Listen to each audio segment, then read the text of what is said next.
Mateo capítulo 25, versículos 14 al 30. Dice así la palabra de Dios. Porque el reino de los cielos es como un hombre que yéndose lejos llamó a sus siervos y les entregó sus bienes. A uno dio 5 talentos y a otros 2 y a otro 1, a cada uno conforme a su capacidad. Y luego se fue lejos.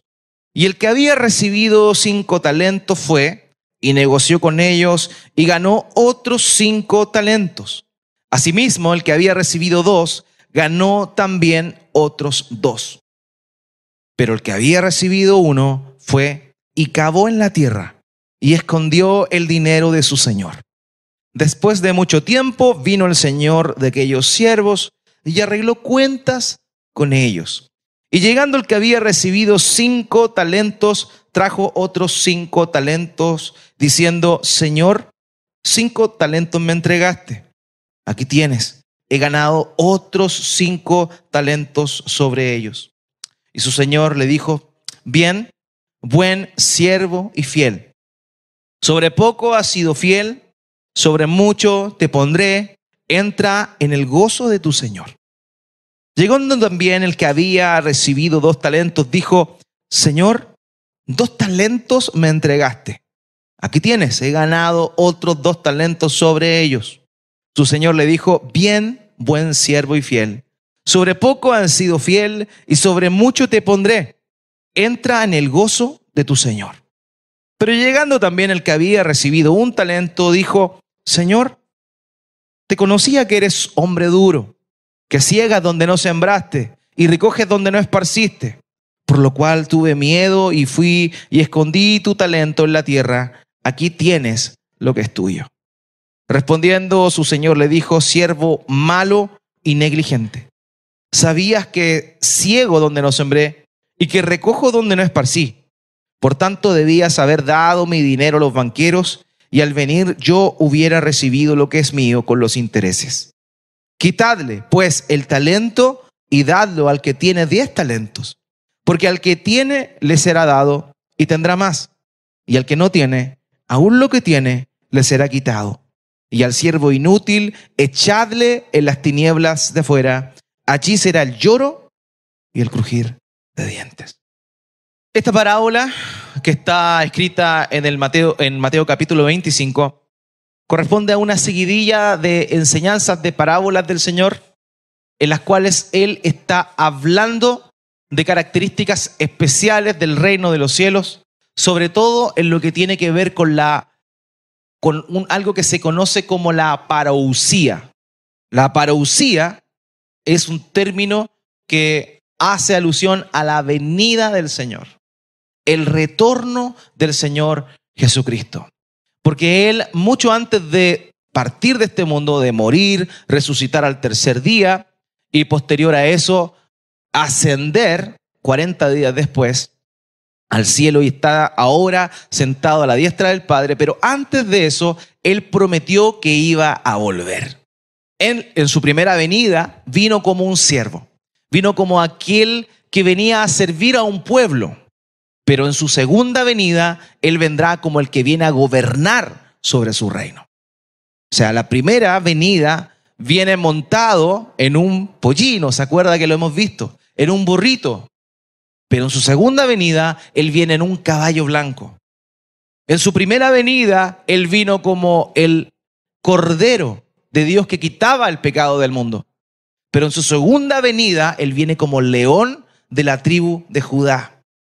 Este contraste continuo que existe entre estos términos nos habla de la importancia de la diferencia que existe entre su primera venida y su segunda venida. Lo que el Señor Jesucristo está enseñando aquí hace alusión directa a su segunda venida. El Señor partió, se fue, está a la diestra del Padre, por medio de su Espíritu Santo, mora en aquellos que creen y se han arrepentido. Pero hay una tensión, y esa tensión es que estamos esperando que el Señor Jesucristo regrese. Ya hablamos algo de ello en la parábola de las 10 jovencitas. ¿Se acuerdan cuando vimos la famosa parábola de las 10 vírgenes?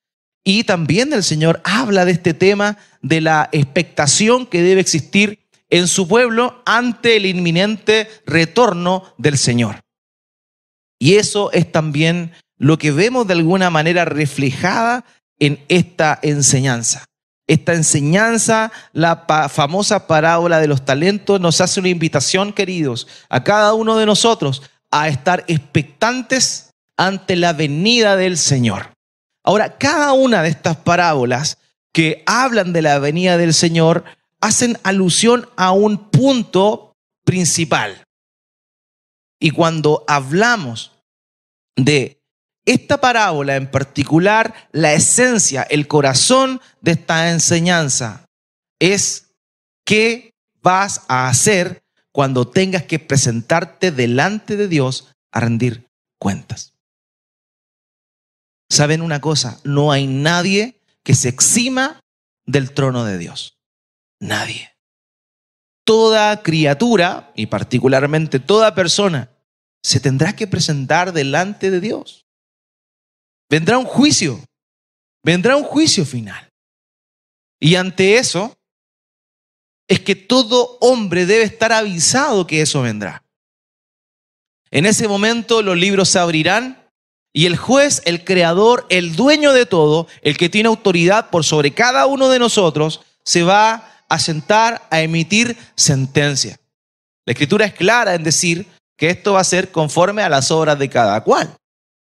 Sabemos, sin duda, que aquellos que hemos confiado en Cristo, aquellos que por su misericordia hemos sido llamados, que hemos recibido ese mensaje, que hemos visto nuestro corazón, que nos hemos arrepentido de nuestros pecados, que hemos dejado de confiar en nuestra propia fuerza y nos hemos acogido a la gracia y la obra de nuestro Señor Jesucristo, sabemos que en ese juicio, en vez de que se nos defina como culpables, nuestro estatus judicial, legal, será justificados.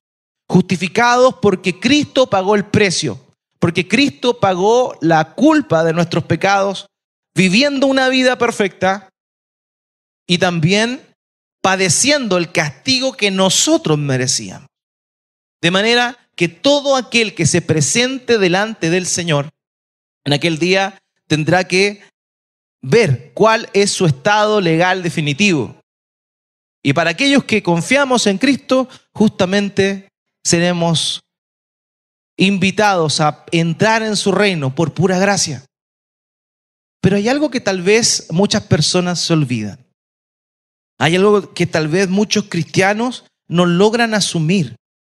Y es que pese a eso, pese a que la salvación en Cristo está asegurada por medio del mérito de Cristo, de la sangre vertida en la cruz, porque Él nos dio vida, aún así, cada uno de nosotros tendremos que dar cuentas delante de Él. Tendremos que dar cuenta, no para salvación o perdición, porque en Cristo nuestra salvación está asegurada, pero sí tendremos que dar cuenta por lo que hemos hecho y principalmente por lo que hemos hecho con lo que Dios nos ha dado.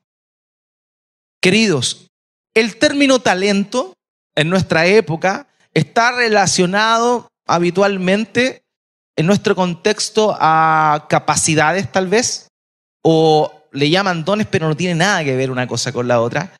Los talentos son capacidades que cada persona ha recibido, tiene o tal vez ha ido incorporando a lo largo de su vida.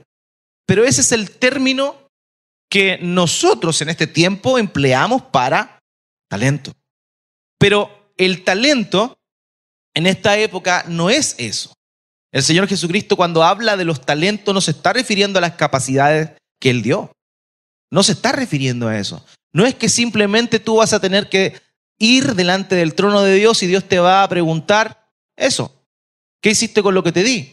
En esencia sí, pero tenemos que entender el trasfondo más profundo de esta enseñanza. El talento era una unidad monetaria. El talento era dinero. Y no cualquier suma de dinero. En esa época, un talento equivalía a 20 años de trabajo. 20 años de trabajo. Ahora, si usted homologa a nuestra época, porque sabemos que el dinero se mueve, pero por eso la medida de 20 años de trabajo en el día de hoy es una buena medida para comprenderlo. Y vemos que en esta enseñanza se habla de dinero, de bienes, de bienes. Eso se está hablando, de algo valioso y muy valioso. En esa época existían dos tipos de siervos. La Biblia los describe como siervos, pero en realidad habían dos tipos. Unos que eran trabajadores de los hacendados, pero también habían esclavos. Los esclavos, a diferencia de los siervos, eran personas que eran propiedad del dueño, eran propiedad del amo. Y no se les confiaba cosas tan importantes como a los siervos. Los siervos no eran esclavos. Otra cosa importante que tenemos que señalar en esta enseñanza es que en realidad en ese tiempo habían dos tipos de préstamos. Y la Biblia en el Antiguo Testamento enseña que Dios había ordenado que cuando alguien le hacía un préstamo a otra persona no podía cobrar intereses. Los bancos estarían. Pero eso es lo que Dios le ordenó a su pueblo. Le dijo, ustedes no cobren intereses. Si le prestan dinero a su hermano, no le cobren intereses. Esa es la ley de Dios. Entonces, de alguna manera, eso podría ser tal vez algo que choque con lo que está enseñando el Señor Jesucristo aquí. Pero no. Existían dos tipos de préstamos. Uno que era personal y otro que era comercial. El préstamo personal era aquel que no se podía cobrar intereses. Sin embargo, en los préstamos comerciales sí, porque eran ¿para qué? Para producir dinero, para mejorar la economía. De manera que lo que estamos hablando aquí en este contexto es precisamente eso. Este dueño de este hacendado les está pasando dinero para que ellos lo trabajen. O sea, se da por sentado que había que trabajar ese dinero. ¿Por qué? Porque el dueño de la hacienda, la persona que tenía el poder adquisitivo, iba a pedir lo que le correspondía. Y eso es muy importante. Queridos, cuando hablamos del talento, cuando hablamos de esto, estamos hablando de algo valioso. Estamos hablando de algo valioso. Y no hay nada más valioso que lo que Dios te ha dado para el reino de los cielos. Y aquí voy a hablar de un concepto que lo hemos tocado anteriormente, pero que honestamente siempre es bueno volver a recordar, que es mayordomía. Mayordomía. Que es justamente lo que eran estos hombres, mayordomos. Un mayordomo es alguien que tiene la capacidad de administrar los bienes de otra persona. Puede ser poco, puede ser mucho, pero tiene ese poder de poder manejar aquello que no le pertenece. Una manera fácil de entenderlo es para aquellos que les gustan los cómics o las películas, dibujos animados. Batman, ¿cierto? Bruce Wayne tenía a Alfred. Y Alfred era alguien que era su mayordomo. Tenía mucho poder, pero era el empleado. Pero él administraba básicamente todo lo que tenía que ver con Bruce Wayne. Esa es la figura. ¿Y sabes qué? Esa es la figura de lo que tú y yo somos delante de Dios. Dios, queridos, a cada uno de aquellos que han creído en su nombre, a todos los que han creído en su nombre, les ha dado bienes espirituales que son de Él, que no son nuestros, pero que Dios va a rendir cuenta a cada uno de nosotros por lo que Él nos dio, nos confió para que lo administráramos, para que lo hiciéramos crecer en aquel día cuando nos encontremos cara a cara con Él. Aquí no estamos hablando de salvación o perdición. Estamos hablando de dar cuentas delante de Dios de lo que Él nos ha dado. Y aquí está el punto, querido. Hemos visto a lo largo de mucho tiempo cuáles son las características de un discípulo de Cristo. Hemos visto ¿Cómo es que un discípulo se ve? Lo hemos estudiado, meditado, reflexionado en el libro de los Hechos, serie que continuaremos la próxima semana. Pero la verdad es que un discípulo de Cristo es aquel que verdaderamente es fiel con lo que Dios le ha dado. Y ahí tenemos un punto muy, pero muy importante. Dice el texto aquí que, y esto paréntesis, echa por la borda, aunque no es una apología, pero echa por la borda esta famosa teoría del socialismo, que todos tienen que tener lo mismo, que todos tienen que tener las mismas oportunidades, que todos somos iguales, porque lo hemos visto, Dios nos creó a todos diferentes. Todos tenemos la misma dignidad. Fuimos creados a imagen y semejanza de Dios, pero somos todos distintos. Hay unos que salieron altos, otros salieron petizos, unos con ojos claros, otros con ojos más oscuritos, unos con tez morena, otros con medio amarillento. Somos distintos. De manera que Dios sabe eso. Y como Dios sabe eso, porque Dios nos creó así, es que también Dios nos da a cada uno de nosotros, sus hijos, como somos distintos, medidas distintas. Medidas distintas. Y aquí el texto dice, en el versículo 15, acompáñame por favor, a uno dio 5, a otros dio 2 y a otro 1, a cada uno conforme a su capacidad. Queridos, Dios da conforme a la capacidad, a su capacidad. Y esto es un punto importante porque, insisto, no le dio a todos 5, no le dio a todos 2, no le dio a todos 1, le dio conforme a su capacidad. A su capacidad.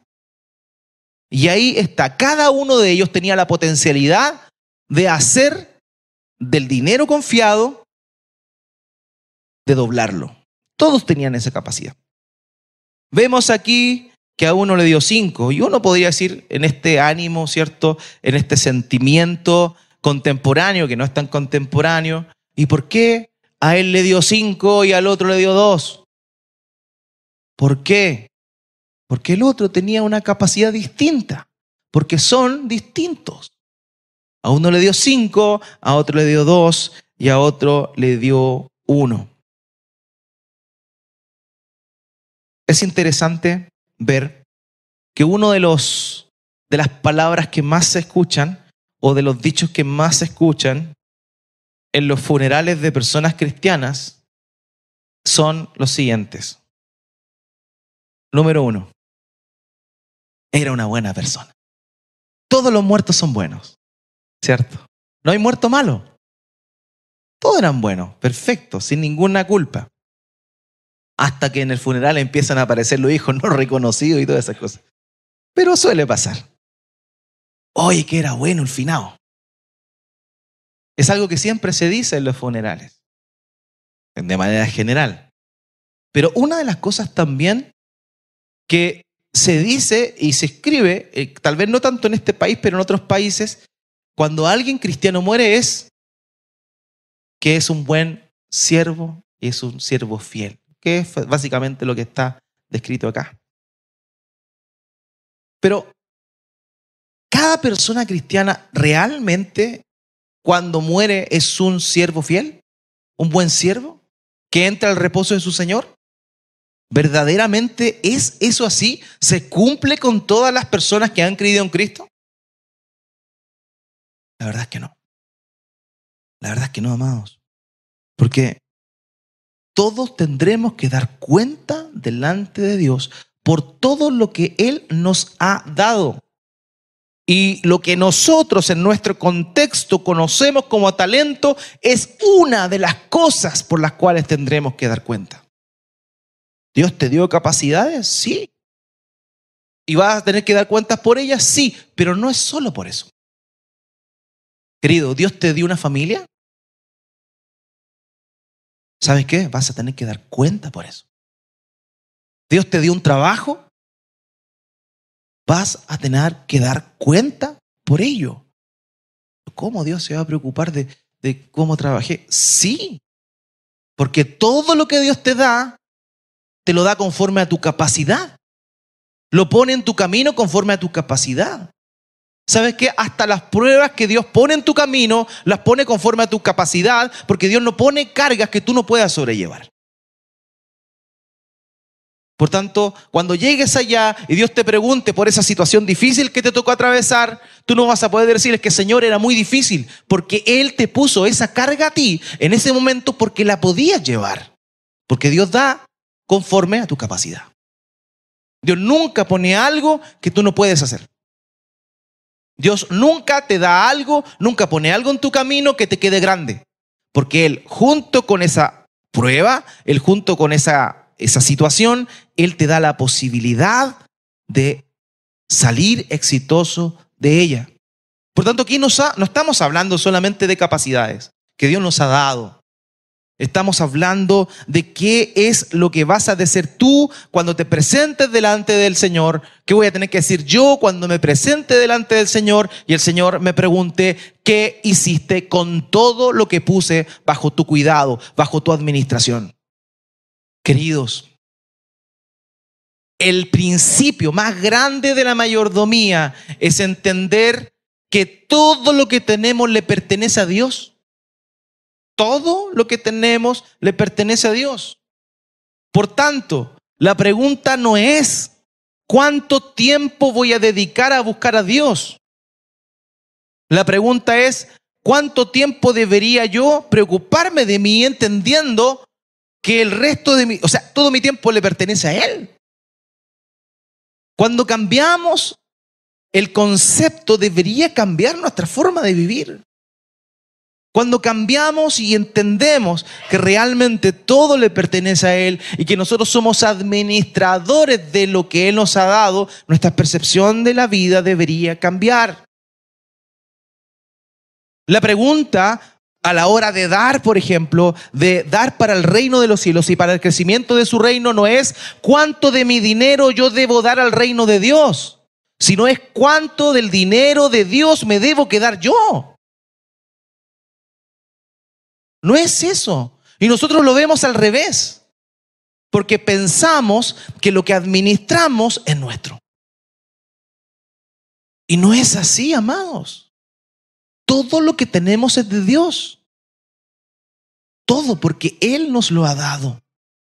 Por tanto, lo primero que debemos hacer es cambiar nuestra manera de pensar. Nada es tuyo. Todo es de Él. Porque en Él, por Él y para Él fueron creadas todas las cosas. En esa declaración, ¿dónde estás tú?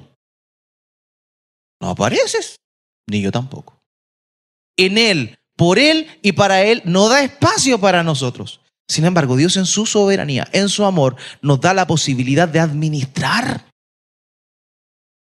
Querido hermano, hermana, entiende, somos administradores que tendremos que dar cuenta a Dios por todo lo que Él nos ha dado. Por todo lo que Él nos ha dado. Ni yo ni tú oiremos, siervo bueno y fiel, entra a mi reposo, si no hemos sido administradores, buenos administradores de lo que Dios nos ha dado. El pecado, amados, no es otra cosa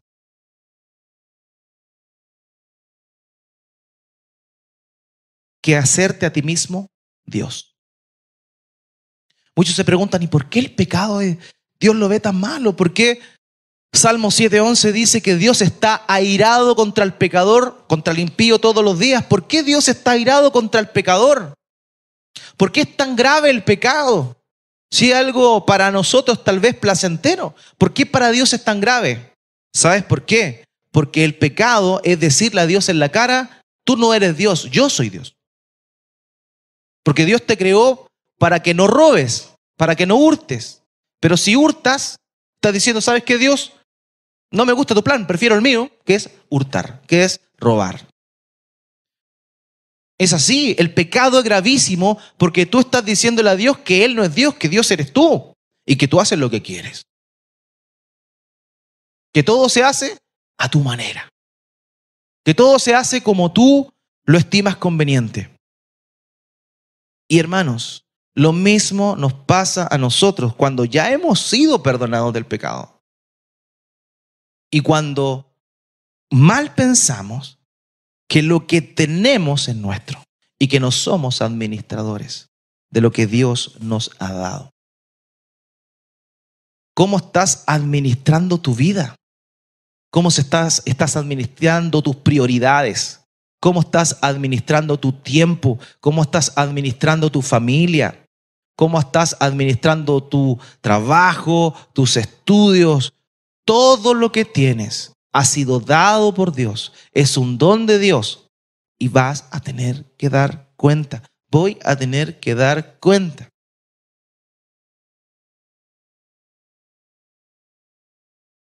Y eso es tremendo.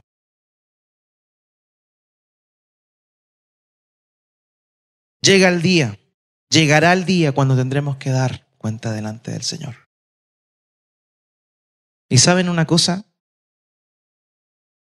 Aquí nos encontramos con dos tipos de personas, como siempre casi. Los que son fieles con lo que Dios les ha dado y los que no hacen lo que tienen que hacer.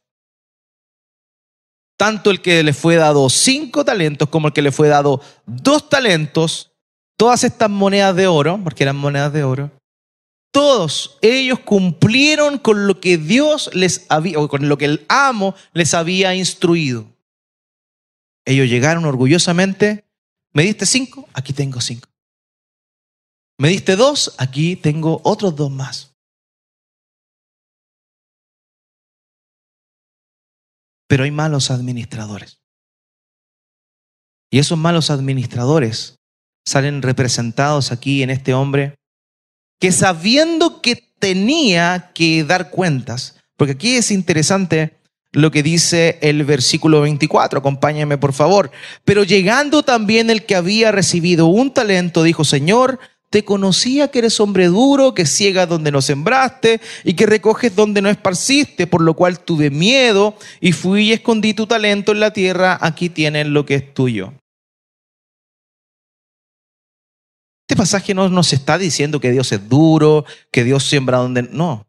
Está haciendo una alusión a una verdad, y es que este hombre conocía cómo era su amo. El Hijo de Dios sabe como Dios.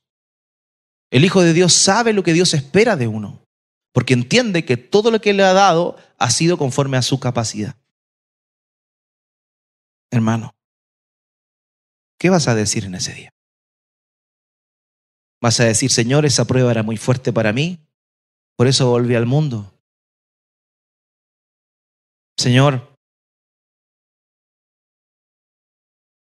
me vi tan presionado, tan oprimido, apremiado por la situación, que me volví atrás y preferí hacerlo por mi cuenta. ¿Qué vas a decirle a Dios? Señor, la verdad es que tenía miedo e hice todo lo contrario a lo que tú me dijiste.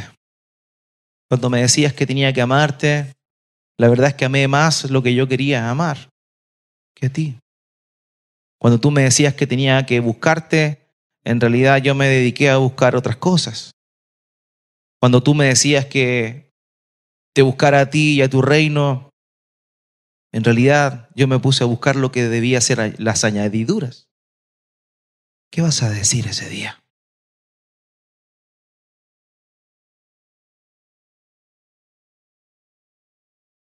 Hermanos, este es un llamado que Dios nos hace para que seamos buenos administradores de todo lo que Él nos ha dado. Porque el verdadero cristiano, el verdadero creyente, es aquel que cumple con su llamado de mayordomo.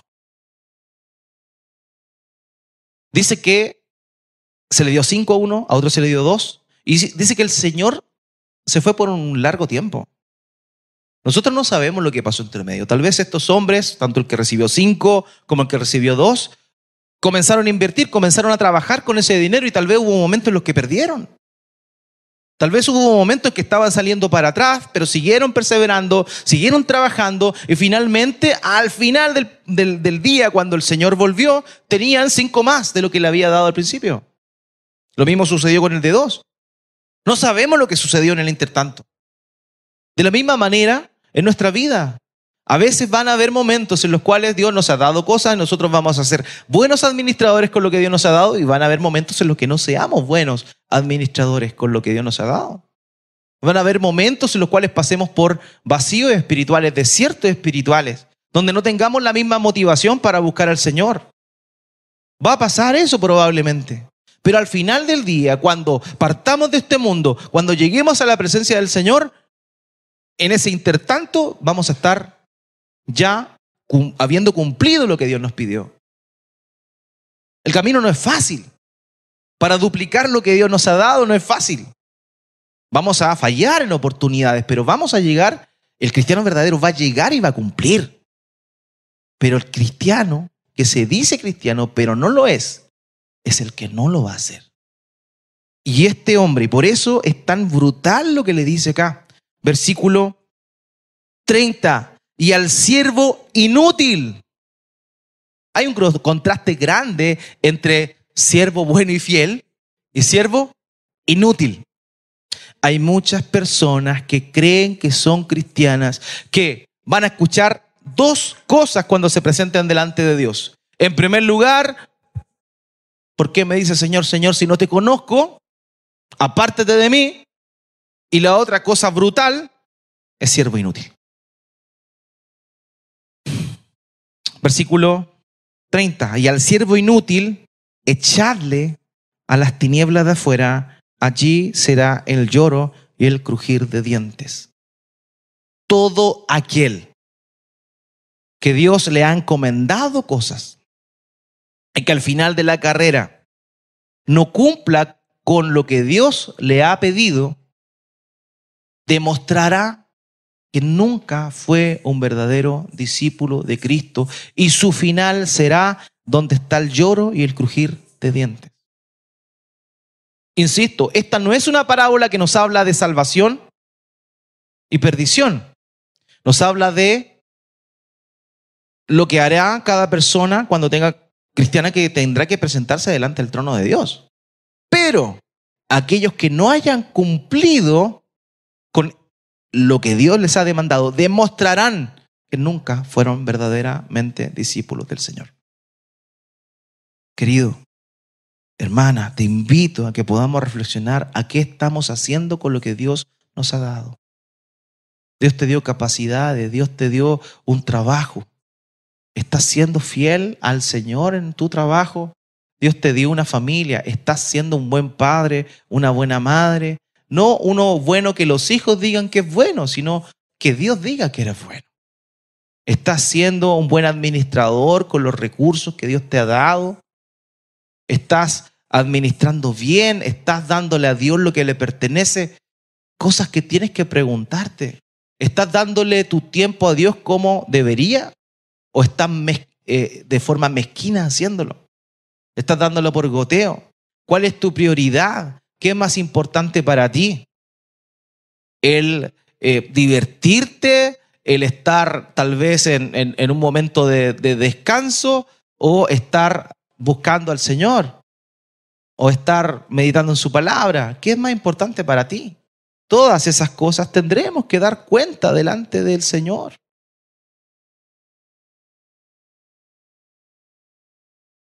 Y ese es el gran problema. Mucha gente le tiene más miedo al hombre que a Dios. Es Dios ante el cual tendrás que presentarte. Es a Él al cual tendrás que darle cuentas. Hermanos, ese es el llamado para nosotros.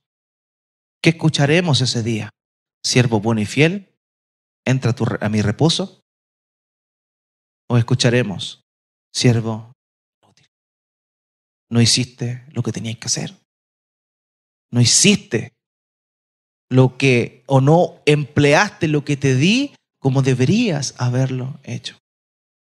Mi oración, el deseo de mi corazón, amado, es que ese día, cuando nos presentemos ahí, el Señor nos diga, siervos fieles, porque entendimos que somos mayordomos, que somos administradores, que todo es de Él y que nada es nuestro, que no existe algo como tu tiempo, que no existe algo como tu vida, que todo es de Él. Pablo decía, porque nuestra vida está escondida con Cristo en Dios. Ya no vivo yo, Cristo vive en mí. No es tu vida, no es tu tiempo, no es tu historia, no es tu dinero, nada es tuyo, nada es mío, todo es de Él. ¿Qué estamos haciendo con lo que a Él le pertenece? Este es un momento para arrepentirnos, si tal vez en nuestro corazón nos hemos desviado. Este es un momento para volvernos a Él, porque el que se arrepiente y vuelve a Él encuentra gracia. Dios no desprecia un corazón contrito y humillado. Cuando Dios nos habla por medio de su palabra, no lo hace simplemente para destruirnos, sino también para remecernos y decirnos, ven, aquí estoy con los brazos abiertos. Hay un pasaje en Apocalipsis que normalmente se emplea, que cuando dice el Señor, he aquí estoy a la puerta y llamo, el que abre cenará conmigo. Y normalmente ese pasaje es empleado en el evangelismo, como que la gente, uno le predica a las personas que no creen en Cristo y uno les dice, ¿sabes qué? Cristo está a la puerta, esperando que le abras tu corazón, déjalo entrar. Pero no. En ese pasaje, Cristo le está hablando a las iglesias. Cristo le está hablando a personas que son parte de la iglesia.